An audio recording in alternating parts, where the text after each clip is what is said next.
Perfect. Thank you very much. Thanks, Alberto, for hosting today. And it's good to be here and talk to you about what IonQ is doing. And my goal for the talk today is going to be to sort of, motivate quantum computing a little bit and sort of talk about why trapped ions are one of the leading modalities in hardware, and then dive a little bit into IonQ's specific approach to building a trapped ion quantum computer. And so to start with a little motivation, people get excited about quantum computing because we've all heard that Moore's law is ending. And this plot on the left shows transistor density as a function of time. And you can see that over the last 20 years or so, the rate of progress, year-over-year progress, has slowed.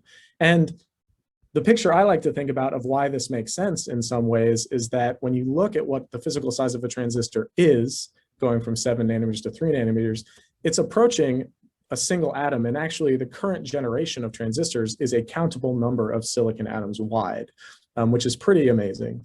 And so as you go down and down in size, naturally, you can't expect that single atoms will behave the way that you want them to behave or the way that a classical transistor is going to behave.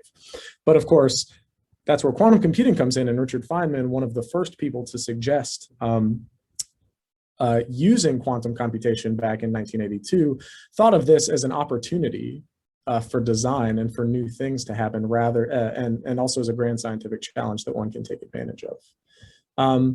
And so, even without Moore's law ending, there are exciting reasons for quantum computation, and that's because there are hard problems we believe can never be solved with conventional approaches, but could be solved with quantum computing. So where are we today with, say, quantum supremacy? This is a plot from their controversial paper in 2019, and I found it interesting because it's a little bit more subtle than what Google or IBM happened to say in the press. The first question is, how do you verify a quantum computer is working when you can't simulate it, which is what quantum supremacy means. What they did was march their way along this plot. So number of qubits is on the bottom, and number of cycles was how many they run. But the interesting part here is the top graph, these contour lines are memory requirements, and also sort of days it takes to compute. And so as they worked their way up, you'll notice that even at 40 qubits, which is the last they run before jumping to their supremacy experiment, you need a computer with 10 terabytes of RAM. And it also, in order to run it in a minute, you need it to 1 million cores versus a year on a laptop, for instance. And so at 53 qubits, Google would like to say that the Summit machine, which is the world's fastest supercomputer and costs $200 million, would also possibly need a nuclear reactor to run because it takes that much energy to simulate what Google achieved with their quantum computer. So, what does create value mean? It's possible to simulate this, but time, space, and money are all constraints that make something useful. And then when you move into the sort of fault tolerant and the long-term quantum computer talking points, things like material structure or logistics are actually possibly impossible for a classical computer. And, when you look at a graph like this, to optimize this, there are more path variations than there are atoms in the universe, for instance. And for materials, there are more bits than required than all the hard drives in the world. So, even between now and then, there's a space in which quantum computers can also be useful. And so one might ask, how can a quantum computer process more information than there exists in the universe, atoms in the universe? And it starts with superposition, right? A classical bit shown here can be a 1 or a 0, and a qubit can be sort of an infinite number of states on what's called a block sphere. So for classical computation, what you have are n input bits, n bits on which you compute, and n output bits. But this superposition, as well as entanglement, means that you have n input qubits, but then you have 2 to the power n, an exponential number of states in which the quantum space can exist for computing, doing massively parallel operations or exploring a space that a classical computer can never hit. But then the real challenge in the beauty and the sort of quantum dance that you have to orchestrate is making this exponential state interfere properly, do quantum interference, so that it collapses in only the correct answers, because you still only have n qubits that you can read out at the end. And so, classical computers are to the digital world what quantum computers are to the natural world, and a lot of what you can do is mapped onto natural phenomena. You can obviously do quantum chemistry, which has things for like climate and pharma. Code breaking and linear algebra are also hot topics among many. And, the sort of major market sectors that are interested, there's a very large total accessible market. So even small impacts of quantum computing into pharma, energy, transportation, or finance, for instance, will have huge economic payoffs. And so, it's a little bit early in the day to say that a quantum computer is a computer, because when you say quantum computer, people think of a desktop computer. But Bill Phillips, a Nobel laureate, said once that a quantum computer differs more from a classical computer than a classical computer does from an abacus. So why would you expect a quantum computer to look anything like a classical computer? And also, why would you expect a quantum computer to replace classical computers? Current thinking is that they will not, but they will work in harmony with classical computation to do specialized things like a GPU or like an ASIC, for instance.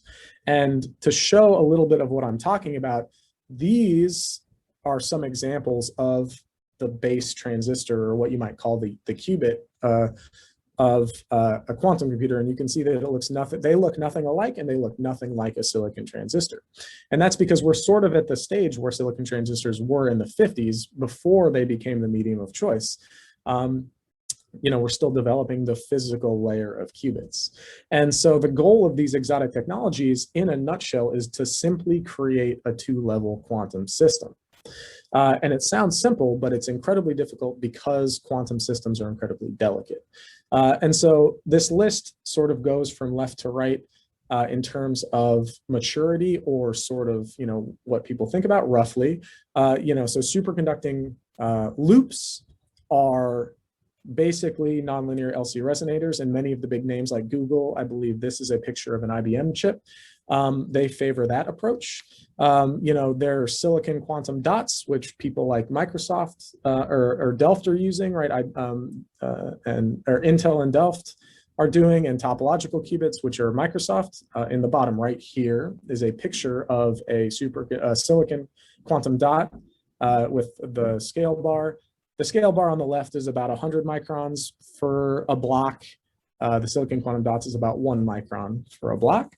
What I'm going to be focusing on, of course, are trapped ions, which are individual atoms. And this is a artist rendering. The trap might be to scale, but this chain of ions, the scale bar here of the physical devices, say millimeters to centimeters, and of the ion chain is, say, tens to hundreds of microns. But they do create an individual array. And so we picked ions as further motivation because, of the leading quantum technologies, we believe ions are the best choice, because basically, as our founder, Chris Monroe, who is a professor at Duke University, likes to say, we don't do physics, we just do engineering. And there's a lot of subtlety behind that statement, as most statements have, but generally, we feel that trapped ions are the only technologies who have shown, all of the high-level capabilities you need to build a full-blown, fault-tolerant quantum computer, at least from an architectural level. And, starting with our qubits, which are atomic clocks, going all the way to sort of a networked modular architecture. And so this is just listing ions, atoms, photonic circuits, which I didn't talk about before, but superconductors and spins. Everything has its problems, and we think that trapped ions are in some sense the most technologically mature and the most robust.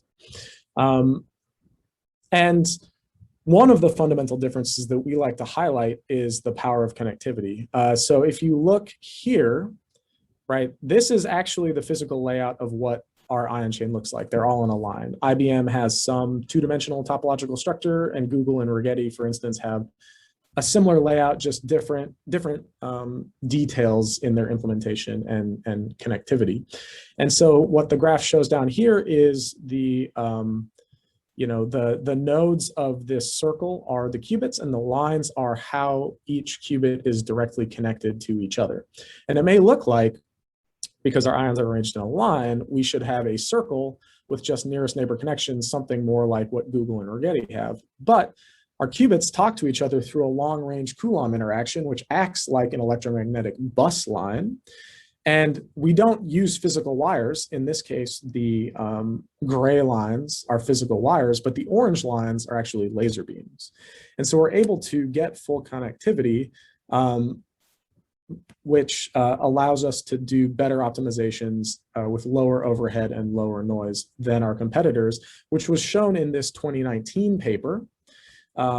Done with in collaboration with Princeton University, showing several benchmarking algorithms. So BV4 stands for Bernstein-Vazirani. There's hidden shift, Toffoli, Fredkin. There's just a bunch of sort of simple and not so simple algorithms and primitives that quantum computing's use. And you can see that the trapped ion systems, in this case, it was run at the University of Maryland under our co-founder, Chris Monroe, using a similar system that we have, where we achieve better results than, as of 2019, all of the leading contenders. And even in some cases like BV10, we're the only ones that were actually able to run them.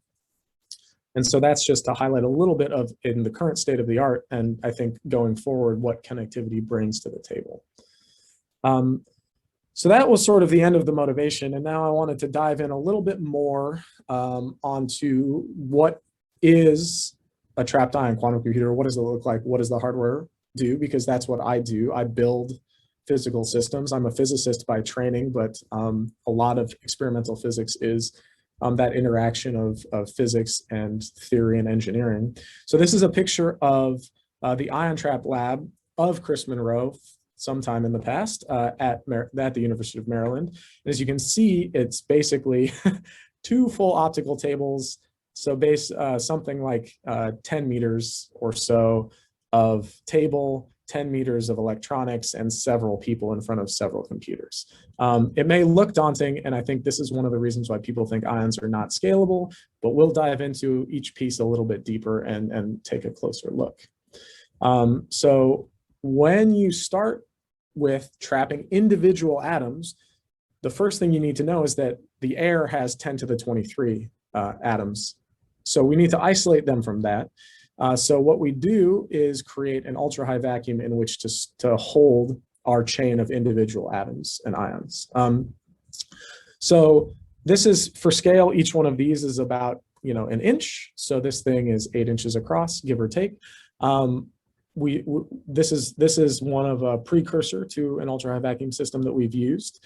And after processing it for a few weeks at some high temperature and very careful construction, we can get something like 10 to the minus 12 torr or 10 to the minus 12 millibar, depending on what pressure if you're familiar with pressures. And it's basically 100 trillion times lower pressure than this room. So it's a pretty big improvement and allows our systems to live long enough to do computations on them and maintain our system for a good amount of time. So once you have an environment that is empty of air and the atmosphere, you have to pick an atom or an ion that you want to trap. And so, as I said before, the systems we're trying to make are two-level systems, and the best two-level systems are hydrogen-like atoms, right? So atoms in this side of the periodic table, highlighted in purple, have a single electron that interacts with a laser beam, and a single electron is a two-level system. If you talk to neutral atom quantum computing companies or experiments, they all trap stuff basically in this chamber or in this column. Most of them do. Since we're doing ions, to ionize something means you strip an electron off of an atom to give it a net positive charge. That means we start, in fact, actually with atomic species that have two outer electrons. So we move to the second column, and then it also turns out that there are a few atoms in other parts of the periodic table. Let's see. We'll do questions. I can stop for questions in a sec. A few atoms in the periodic table that share similar properties and have better properties in other ways. Let's see. So the question is, for any ion quantum computer, is it necessary always to do the pre-engineering of 2 weeks to create the vacuum? The short answer is yes.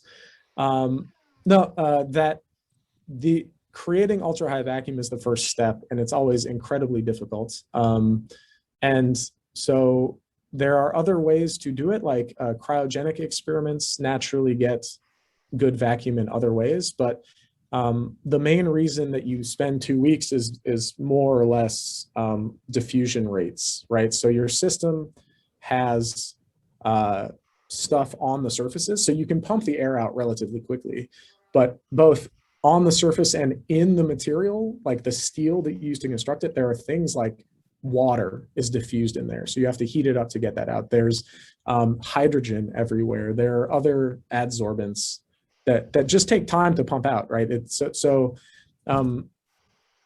is painful, but the answer is yes, typically. Okay.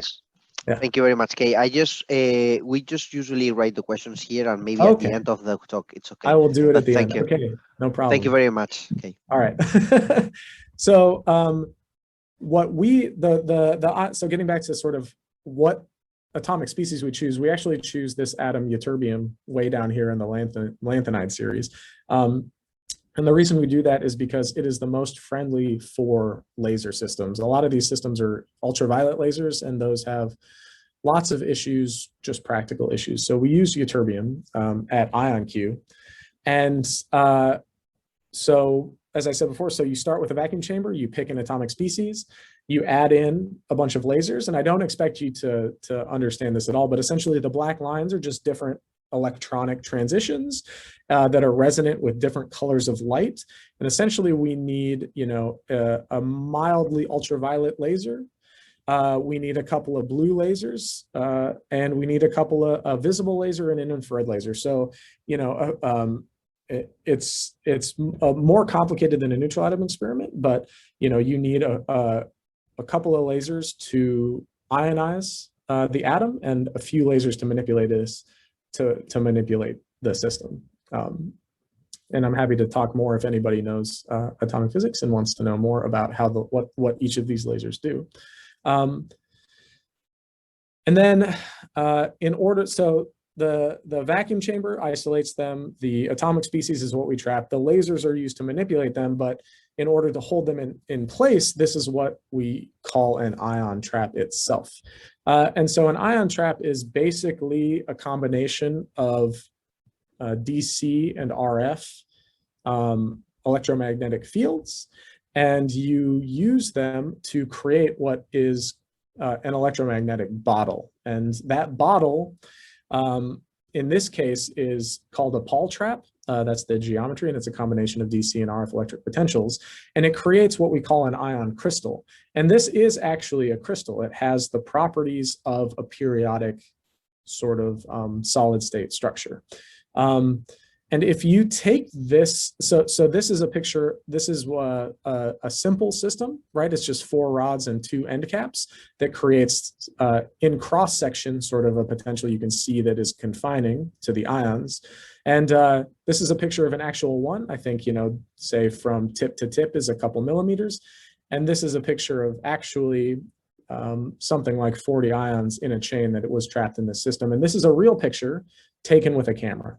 And if you pick the right ion, for instance, barium, you can actually see an individual ion with the naked eye. Your eye is sensitive enough at the visible wavelength that you can see it. Here you can't see it because it's in ultraviolet, but it's pretty cool. It was a thing that we used to show people, and you can get a real kick out of seeing something that weighs yoctograms with your naked eye. But these were some of the original systems. What we actually use are what are called surface traps, shown on the bottom right. And basically you take the 3D geometry, you can map it to 2D, and then you can use an advanced lithographically patterned chip geometry that gives you many degrees of freedom with which to control and manipulate the ion chain, which is important for shaping the physics, for creating scalability and all that other stuff. So this chain of ions is superposed. It's not real, but it exists somewhere in the middle here over the black line in the middle of this trap. So you can see it's got a ceramic carrier, some wire bonds, feeding in all those electric signals to trap the ion. And that's basically the guts of the hardware: vacuum, lasers, atom, and ion trap. And so once you have all those pieces put together, now you can start doing things with the ion, and we can trap a single ion or a chain. So you might ask yourself, why is this good for computation? How do we do this thing? So again, this is the ground state level structure for the ytterbium ion, and our two internal states that we call up or down or 1 or 0 are just two different levels in the ground state of the ytterbium ion. The state is inherently stable, right? Either one of these states lasts for 10,000 years because it's just what the ion exists. And it's chosen because it has a long coherence time. These are actually called clock states because this type of state is used for an atomic clock. In order to do computations on this up or this down state, we need to do what are called gates on the qubit. And so for instance, you can do it with microwave, which a laser in some sense is an electromagnetic pulse, a microwave is an electromagnetic pulse. And what you can do if you tune your microwave transition to be resonant with this frequency, what you see here is what's called Rabi flopping, where essentially we're applying microwave to two different ions and seeing it switch between 0 and 1. The 0 state, I'll also call it the dark state. Here it says bright state. So 0, 1, 0, 1, 0, 1 is a function of time.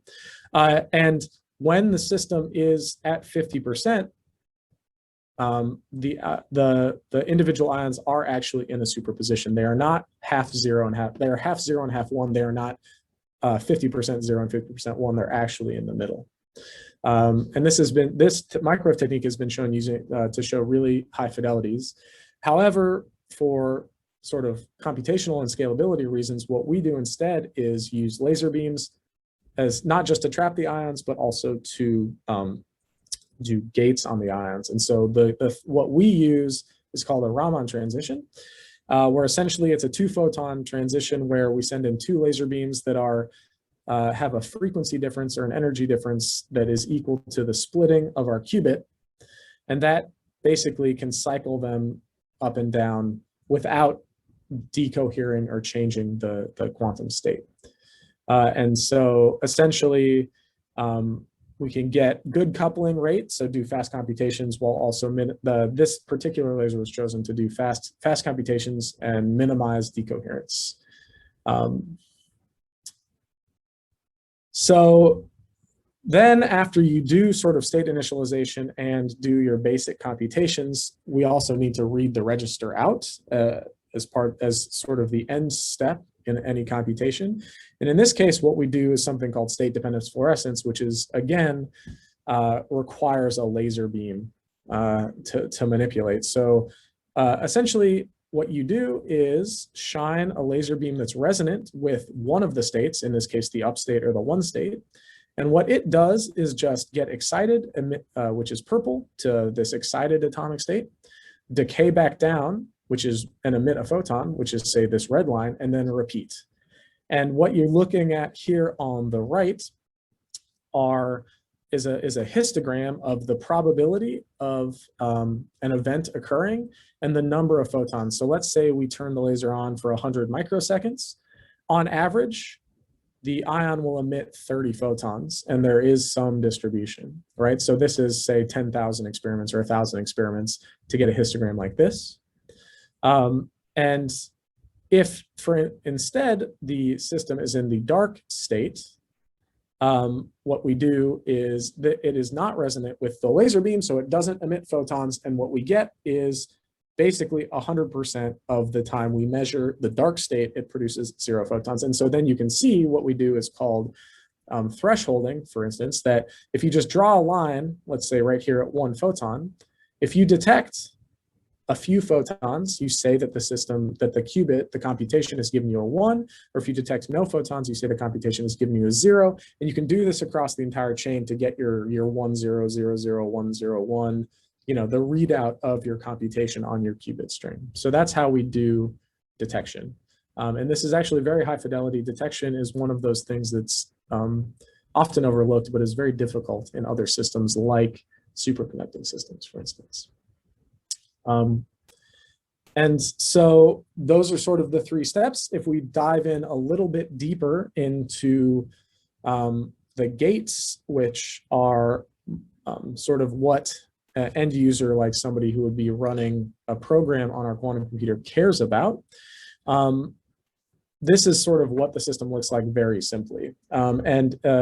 This picture on the left here shows why laser beams have an advantage over microwave, because it's very easy to focus a laser beam on 2 individual ions. And in this case, this is showing that even though these ions are spatially separated, properly tailoring these laser beams will be able to run an arbitrary gate on the 2 ions that are shown here, for instance. And what we actually do here is have, let's say, a device that can modulate 32 beams individually in phase, frequency, and amplitude, which is sort of the control nodes you need to run a gate typically. And then you send that through an optical system and across the surface of the ion trap. And that's in a cartoon sense basically what our sort of keyboard is for programming a quantum computer. And an analogy with digital circuitry is sort of shown here, right? So digital circuits use physical wires, conductors, and so on to actually turn a computer chip, a block diagram, and a computer chip to tie those 2 concepts together. And as I said before, superconducting quantum computers do this, right? They physically wire their system together to have this connectivity. But the trapped ion quantum computer is run with laser beams. And so this multi-channel AOM here is more like an FPGA or a real-time compiler, where we can create this quantum circuit in real time and optimize for whatever circuit is actually being run without having to wire anything together. So they're wired together using light, and they can be wired together in real time. So next, we're going to run through a little animation, sort of how that would look, and to try and get a little bit of a better sense. So if you aren't familiar with quantum circuit diagrams, the vertical axis here are qubits. So here I'm showing 4 different qubits. The x-axis is time. And then blocks like this are 2-qubit gates, and blocks like this are 1-qubit gates. So what we do for initialization is we send a laser beam, a global laser beam down the entire chain to reset the entire quantum system to 0, the down state, the 0 state. Then when we need to run a 2-qubit gate, let's say between these 2 ions, we turn on those 2 laser beams and do an entangling gate between them. We can do a 1-qubit gate very simply, a different 2-qubit gate, a different 2-qubit gate, a different 1-qubit gate. And then at the end, we send in another, this readout pulse here, and read out the register. So for in this case, right, you have a bright and a bunch of darks, and a bright and a bunch of darks, and some brights. And that is how, and this, as I said before, can be read out on a camera and sort of tell us the computation, tell us the results of the computation. So taking a slightly stepped back view from that, I've focused mostly on this part of it, right? You have your surface trap, you've got your gate laser beams controlling your ions. You're using ion fluorescence for reading it. You're using a 355. We have a gate laser for doing the computation. We have other laser sources and DC sources for doing, you know, the more the stuff around the computation, like qubit control and qubit management and that type of stuff. And then because we're a company as well, you know, we have built in-house on top of that a system controller, which consists of sort of the real-time, you know, making these coherent, the sort of real-time orchestration, so custom FPGAs, custom ASICs, custom RF hardware. And on top of that, we've also built a software suite that includes, you know, things like a compiler and an optimizer and a scheduler and all that type of stuff.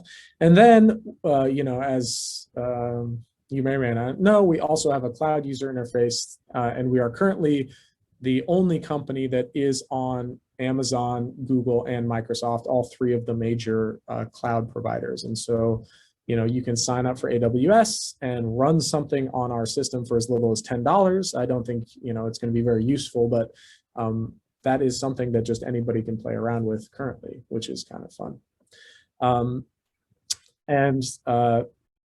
So using this sort of more comprehensive system, we've done a few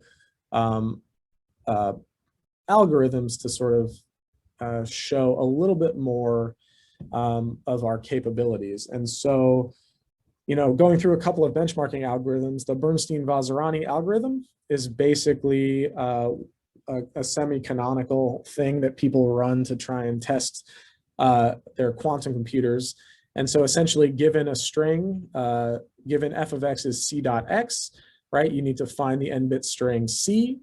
And for a classical system, this would take n queries, where basically you would just send in all the n strings, 1, 0, 0, 0, 0, 0, 1, 0, 0, 0, and so on and so forth.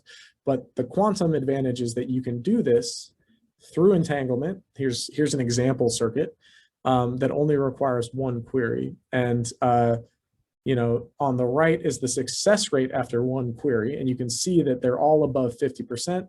There's periodicity because there's, you know, systematic error in the system. But, you know, you can get 90% success querying the system once, whereas, you know, you would expect for a 10 qubit system, you know, everything would be a 10% success rate. Randomly would be a 10% success rate. A slightly more complicated algorithm is the hidden shift algorithm, where classically this requires square root of 2 to the n queries. But again, quantumly, you can get away with it for only one query. So the success rate is here, slightly more complicated plot, but essentially this black diagonal band is what you want to see, where when you, if the input shift is 0, you want the output state to be 0. And you can see that a majority of the time, we get the right answer. Now, the thresholding we put here is 10%, but 10% is still pretty good because the actual success rate randomly would be 1 over 1024, so 0.1%. So we're still, in this paper, we still show that our system is able to do a good job. And so this is a paper we put out in 2019, and both of these benchmark algorithms were sort of state of the art at that time, the best that anybody had ever done with this size of quantum system using these algorithms. We also put out another paper a little bit later on a more practical application that's not just benchmarking, where we wanted to demonstrate some state-of-the-art quantum chemistry. And so, you know, quantum chemistry is important because it can be used for drug design. You know, it has an exponential speed up. It falls within a broad class of optimization problems. And, you know, the holy grail of that might be the Haber-Bosch process for fertilizer, where we could solve, you know, optimize something that currently takes a few % of the world's total energy to do. And so even a small impact on that has a big impact on other things. And so what we did was publish this paper on ground state energy estimation of a water molecule.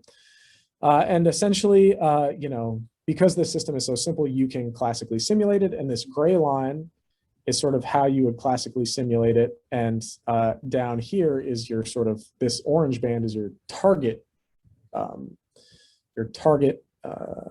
accuracy. And so what we did was only run the first few terms of this optimization procedure.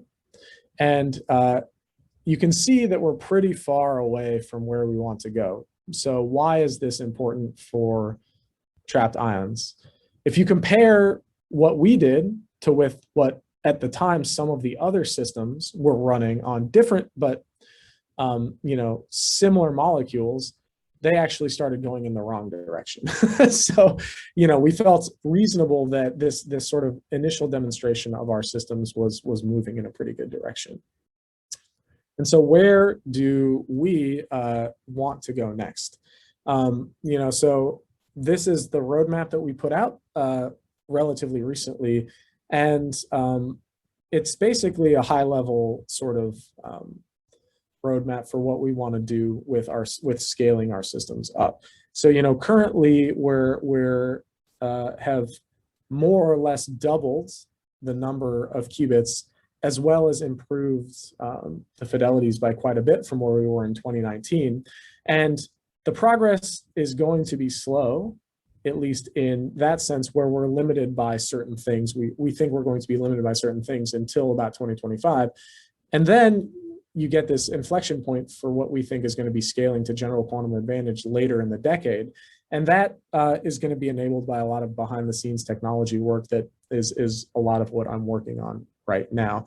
And so up until 2024, the systems are going to be mostly based on physical qubits. And then once error correction comes in, it'll take off. And what you'll notice then is that 35 physical qubits are 35 qubits, the way that I've shown you before.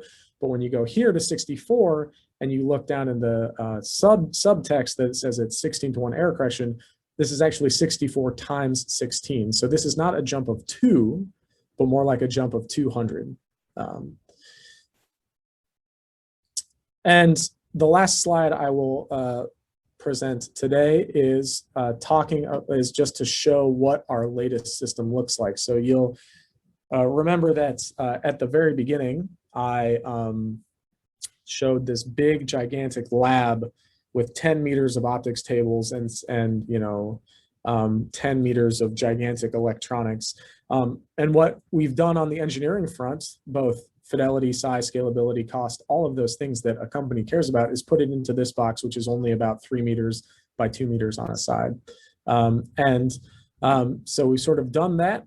That's what we've been working on over the last 4 or 5 years. We've grown from a few people to over 60 at this point, and it's even more now.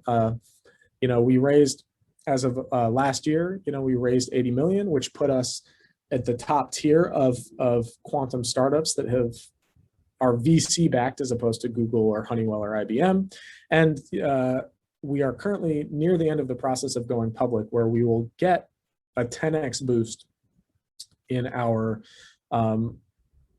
funding, and that's how we're going to scale this pretty aggressive and hopefully world-changing roadmap. And as I said before, we're commercially available on our systems and our cloud partners and stuff like that. And we're always working on new generations, and they're coming online, and there's lots of exciting stuff that's going on right now. So with that, that is the end of my talk, and I am happy to take questions. Yeah, absolutely. I'm sorry, Kay, but I will ask you some questions because Of course. I'm really interested on that. Well, I Sure. put in the chat 2 questions that Yes. looking at the roadmap of the qubits that you are increasing, I assume that you are increasing very slowly in the next years because you are always taking into account the error that the quantum computer can make, right? So you are like increasing the number of qubits, but you are never increasing the error of them, right? That's correct. So the one of the things that's interesting is defining how good a quantum computer is actually an active area of research. And there's not, I wouldn't call it controversy, right? But there's a lot of debate about how to characterize a system. And of course, at the end of the day, you can hopefully benchmarks similar to regular benchmarks, like a GPU benchmark will emerge as everybody gets more mature. So there's quantum volume, there's other things. What we have decided to use, and sort of the thing that we are looking at, is what we're calling algorithmic qubits. So essentially, if there are 2 regimes where you have you're limited by the number of qubits. You have good fidelity and are limited by the number of qubits, or you have bad fidelity and you have a lot of qubits and you're limited by the fidelity, right? Because in order to fully entangle a system, you need approximately n squared gates. So let's say I have 10 ions or 10 qubits. I need to do 100 gates between them to basically fully entangle a system, which means take full advantage of those 10 qubits, right? And so that requires a certain fidelity.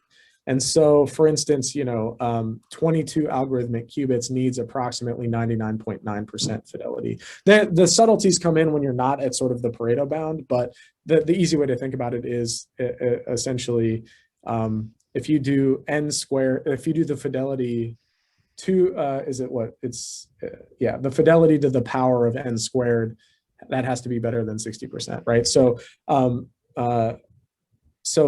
this scale, so this limit says that we are, as I showed before, we can trap 100 ions, 200 ions. It's not a problem. We could, in theory, we could advertise a 200 qubit quantum computer, right? But it would not be useful. So we've taken we are focusing our approach on maximizing sort of the space in which you can use your system, right? And so, currently we're fidelity limited at 22 and 25 and 29 and 35, but on the back end, yes. So essentially, what I think, to answer your question in a simple way, is that yes, as we slowly increase this, these numbers are the same in a fidelity sense, right? That they are fully. You'll be able to take full advantage of this number of qubits, right? It's not going to get worse. It is going to just do the exponential increase, right? So this is 25 is going to be 8 times better than 22, right? And 29 is going to be 2 to the 7, so times better than 22. Not a little bit better, right? It's going to be 1,000 times better or something like that, right? So that's what that number means. Yes. Awesome. Because and then once the fidelity and the number are good enough, and also we've hit different technical limit, there's a lot that goes into this. Then, as we like to say, you can sort of add error correction as needed. And so so there is a big jump from, like I said, from 35 to 3,000 or something, right? There's a big jump in here in terms of actual hardware content. But this is where we think sort of some of the limits of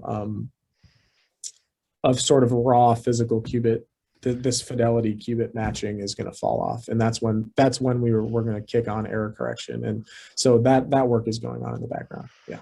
Awesome. Yeah, I'm sorry, Kate, but as I told you, I'm going to ask you a few questions.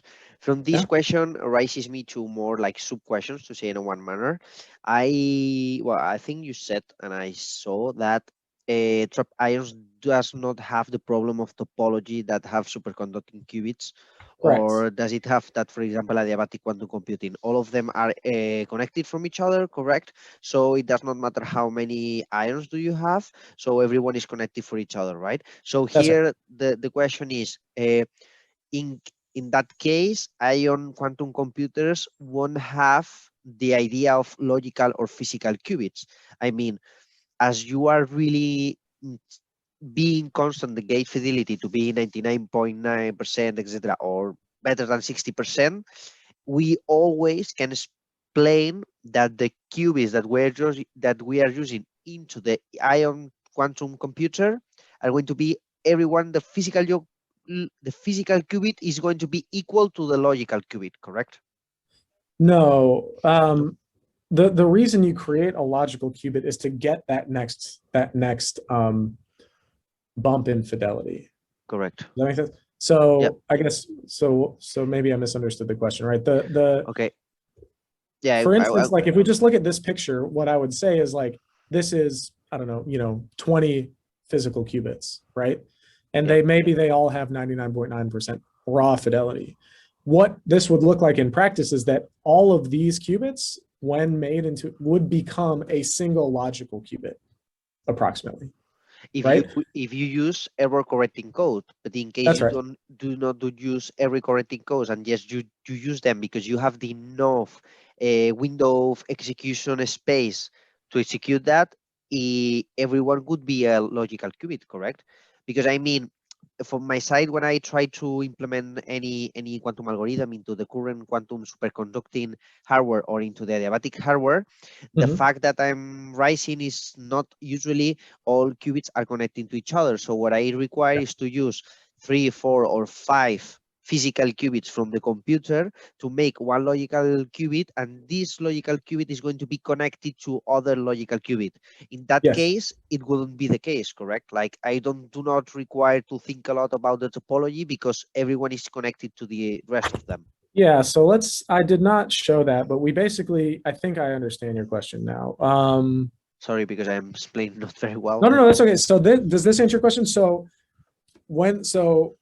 in terms of scaling, so right now we have single systems, right? So like for instance, you know, the systems on the roadmap they look like this, right? They are a chip, physical qubits, logical qubits, they're all sort of interconnected and fully connected. The next level of that, right? So when we go to, let's say, a very large or a scalable architecture, right? You might think of, I think to answer your question, let's say each one of these red boxes is a system, or let's say we make it small, maybe we make it big, maybe it's 1, maybe it's 5, maybe it's 10, who knows, whatever, right? yeah. But basically, this blue box here is your logical qubit, and we have some communication infrastructure. But this optical cross connect stitch is the same. It's fully connected. So you say, I want this ion trap module here, and I want this one over here, and I'm just going to do my computation with 2 logical qubits. In this architecture, yes, at the first layer, it is still fully connected. So you could basically, you still would not, at least in this case, I think it's still distance 1 that you would just say, I entangle this one, this logical one, and this logical one, and they come together, and there's no swapping or anything going on like that. Understood. Is Like, that's what you're answering? That's yeah, what you're. absolutely. Yeah, it's like you do not care about the topology because the topology here is fully connected, so you can really connect qubits each other. That's awesome. That's right. That's And right. And I think this is part of the roadmap that we've put out is building a modular architecture like this. Yeah. that's awesome. Yep. And no, it's a very interesting as well that they are single system. They are not like multi-system or whatever. Right now it's single system, so it's where. Um, my last question, Guy, because I think it's very interesting and I really want to test this kind of computer. I didn't do so, but I will for sure after this seminar. Um, how how can I say that? How many qubits? Well, here I can answer the question both. I think it has two perspectives. Like one perspective could be what is the execution window you have? This could be the first one, like for this 22 qubits machine. What is the execution window? I mean, how many gates, how many quantum gates can I perform there? Is 100 or something like that? It's about, I mean, it's going to be something like, I mean, it depends. You can do as many as you want, but the goal would be 22 squared, so at least 450 or so, right? 450. That's good. Okay, that's Or pretty or good. or more. You know what I mean? That's sort of like, Yeah, yeah. You but need to check that. Yeah, yeah. I understand. just test the fidelity. Just take the fidelity and use it for your own Yeah, I application. understand because Because there's maybe one provably gate. quantum, or there's different ways that you can Absolutely. manipulate that. But that's But right. this more or less 40.